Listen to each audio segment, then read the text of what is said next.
Okay, applications of proposition ലോജിക്കാണ് നോക്കിക്കൊണ്ടിരിക്കുന്നത്. അതിനെ 5 തരത്തിൽ ക്ലാസിഫൈ ചെയ്തിട്ടുണ്ട്. First one translating English sentences, second one system specification, third one Boolean search, fourth one logic puzzle and fifth one logic circuit. അപ്പോൾ അതുമായി ബന്ധപ്പെട്ട problems ആണ് ചെയ്തുകൊണ്ടിരിക്കുന്നത്. സോ ക്വസ്റ്റ്യൻ നോക്കുക.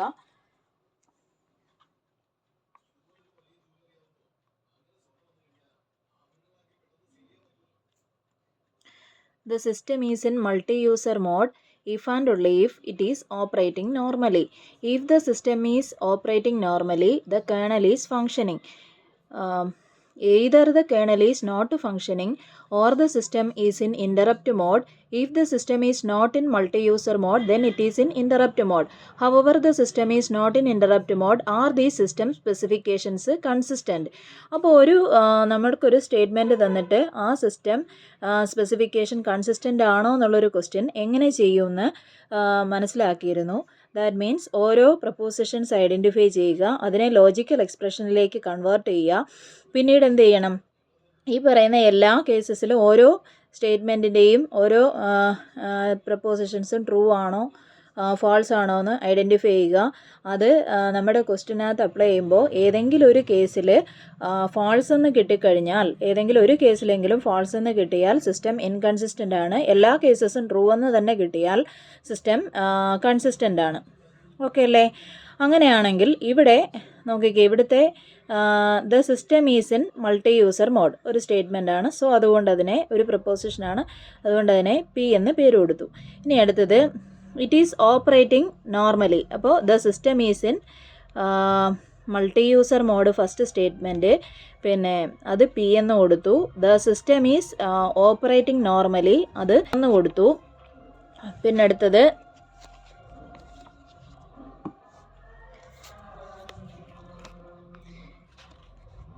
നോക്കിക്കേ, ക്വസ്റ്റ്യൻ അല്ലേ? അപ്പോൾ നോക്കിക്കേ, the kernel is not functioning. Kernel is not functioning എന്ന് പറഞ്ഞാൽ അപ്പോൾ അവിടെ അടുത്ത പ്രപ്പോസിഷനായിട്ട് എടുക്കേണ്ടത് കേണൽ നോട്ട് ഫങ്ഷനിങ് എന്നല്ല, കേണൽ ഈസ് ഫങ്ഷനിങ് എന്നാണ് എടുക്കേണ്ടത്. ഇനി അടുത്തത് യെസ് ആയിട്ട് അടുത്ത സ്റ്റേറ്റ്മെൻറ്റ് അടുത്ത നോക്കിക്കേ, the system is in interrupt mode. ഇനി ഇവിടെ നോക്കുക, ഓരോന്നിനെയും ആ തന്നേക്കുന്ന ഈഫ് ആൻഡ് ഓൺലി ഈഫിൻ്റെ കണക്റ്റീവ്സ് വെച്ച് നമുക്കതിനെ എന്ത് ചെയ്യാം? ലോജിക്കൽ എക്സ്പ്രഷൻസ് ആക്കി മാറ്റി എഴുതാം. Okay,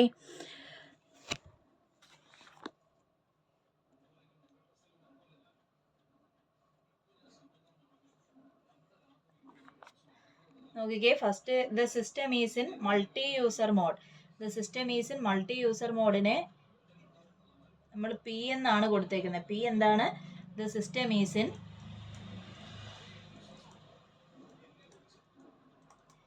multi user mode. The system is in multi user mode. ഇനി ക്യൂ സ്റ്റേറ്റ്മെൻ്റ് ആയിട്ട് എന്താണ് എടുത്തേക്കുന്നത്? The system is operating normally.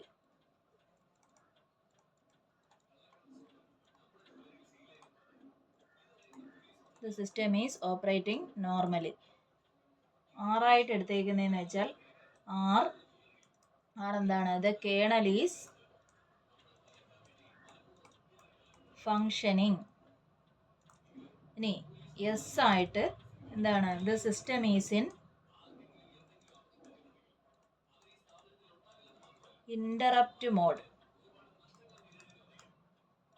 Okay, ഇനി ക്വസ്റ്റ്യൻ അനലൈസ് ചെയ്ത് കഴിഞ്ഞാൽ the system is in multi user mode if and only if it is operating normally. അപ്പോൾ multi user മോഡിന് കൊടുത്തേക്കുന്നതെന്ന് വെച്ചാൽ പി ആണ് കൊടുത്തേക്കുന്നത് അല്ലേ? അപ്പോൾ ഈഫ് ആൻഡ് ഓൺലി ഈഫ് എന്ന് പറഞ്ഞാൽ ഇതാണ് സിമ്പിൾ. ഇനി അടുത്തത് എന്താണ്? It is operating normally. It is operating normally എന്ന് പറഞ്ഞാൽ എന്താണ്? ക്യൂ ആണ്. അപ്പോൾ P if and only if Q. ഇനി അടുത്തത് നോക്കുകയും, if the system is operating normally. If the system is operating normally എന്ന് പറഞ്ഞാൽ ക്യൂ ആണ്.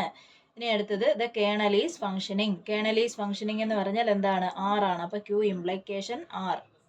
ഇനി അടുത്തത് either the kernel is not functioning അപ്പോൾ കേണൽ ഫങ്ഷനിങ് എന്ന് പറഞ്ഞാൽ ആറാണ്. അപ്പം നോട്ട് ഫങ്ഷനിങ് എന്ന് പറഞ്ഞാൽ നെഗേഷൻ ആറാണ്. പിന്നെ or the system is in interrupt mode. അപ്പോൾ ഓറിൻ്റെ സിമ്പിളായിട്ട് ഈ simple or system is in interrupt mode എന്ന് പറഞ്ഞാൽ ലെസ് ആണ്. ഇനി അടുത്ത് നോക്കിക്കേ, then it is in hour. പിന്നെന്താണ് പറഞ്ഞേക്കുന്നത്, if the system is not in multi user mode. അപ്പം മൾട്ടി യൂസർ മോഡിന് പി ആണ് കൊടുത്തേക്കുന്നത്. അപ്പോൾ not in multi user mode എന്ന് പറഞ്ഞാൽ പി ആണ്, നെഗേഷൻ പി ആണ്. Then it is in interrupt mode. അപ്പോൾ ദെൻ എന്ന് പറയുന്നത് കൊണ്ട് ഇംപ്ലിക്കേഷൻ്റെ സിമ്പിൾ. പിന്നെന്താണ് ഇൻ്ററപ്റ്റ് മോഡ്, ഇൻ്ററപ്റ്റ് മോഡിൻ്റെ എസ് ആണ്. ഓക്കെ അല്ലേ. ഇപ്പം ഇതാണ് ഈ 4 ലോജിക്കൽ എക്സ്പ്രഷൻസ് ആക്കി മാറ്റിയിട്ടുണ്ട്. ഇനി ഇത് 4 ട്രൂ എന്ന് കിട്ടിക്കഴിഞ്ഞാൽ എന്താണ്, 4 ട്രൂ ആണെങ്കിൽ സിസ്റ്റം കൺസിസ്റ്റൻ്റ് ആണ്. ഏതെങ്കിലും ഒരെണ്ണം ഫോൾസ് ആയി കഴിഞ്ഞാൽ സിസ്റ്റം ഇൻകൺസിസ്റ്റൻ്റ് ആണെന്ന് പറയാം. അല്ലല്ല, ഇനിയുണ്ടല്ലേ. However the system is not in interrupt mode എന്ന് പറയുന്ന ഒരെണ്ണം കൂടെ തന്നിട്ടുണ്ട്. അപ്പോൾ not in interrupt mode, interrupt mode എന്ന് പറഞ്ഞാൽ എസ് ആണ്. അപ്പോൾ നോട്ട് ഇൻ ഇൻ്ററപ്റ്റ് മോഡ് എന്ന് പറഞ്ഞാൽ നെഗേഷൻ എസ്. അപ്പോൾ ഇത്രയുമാണ് ലോജിക്. ഇത് ഈ കേസസ് എല്ലാം നമ്മൾ എന്ത് ചെയ്യണം, നോക്കണം. അപ്പോൾ നമ്മുടെ സിസ്റ്റം കൺസിസ്റ്റൻ്റ് ആവണമെങ്കിൽ ഈ പറയുന്ന 5 എക്സ്പ്രഷൻസും എന്താവണം, ട്രൂ ആവണം.